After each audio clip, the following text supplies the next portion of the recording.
नमस्कार. आपण बघत आहात ही व्हिडिओ. 2 तासानंतर आम्ही पुन्हा त्या ठिकाणी गेलो. त्यांनी आम्हाला कमेंट केली होती की 2 तासामध्ये तुमचं जी पायवाट आहे ती सुरळीत करून देऊ. ती पाहणी करण्यासाठी आम्ही पुन्हा गेलो. तर JCBचं त्यांचं काम सुरू होतं. सकाळी या ठिकाणी आम्ही पोहोचलो होतो. अडचणी होत्या त्यांना सांगितलं आणि समजावून सांगितलं आणि त्यांनी लगेच त्याच्यावरती प्रतिक्रिया देऊन आपल्याला चांगली सुविधा केली आणि लगेच बोलल्याप्रमाणे त्यांनी आपल्याला शब्द दिला होता आणि तो त्यांनी पाळला. परंतु मला एकच बोलायचं आहे की आपण कितीही एक दोघं असतील 4-5 जण असतील बोलून काही होत नाही. त्यासाठी आपल्याला एकजूट लागते. सर्वांना एकत्र यावं लागतं.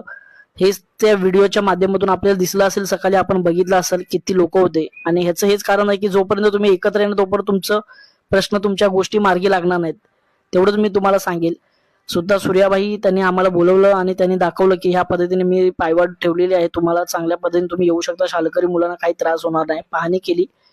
त्याच्यानंतर मी त्यांच्याकडे एक मागणी केली की आम्हाला शिडी लवकरात लवकर उपलब्ध करून द्यावी, कारण की हा रोड खूप डेंजर झोन आहे. आज ना उद्या तिकडे घटना घडू शकते. म्हणून त्यांच्याकडे स्वतः पत्राद्वारे मी मागणी केली आणि त्यांना सांगितलं की आम्हाला शिडी लवकर लवकर उपलब्ध करून द्यावी. त्यांचे हेड आहेत त्यांना स्वतः भेटलो आणि त्यांना सांगितलं, अडचणी सांगितल्या आणि त्यांना पत्र निवेदन दिलं की लवकर लवकर आमची ही समस्या दूर करावी हीच विनंती करतो. जय हिंद, जय महाराष्ट्र.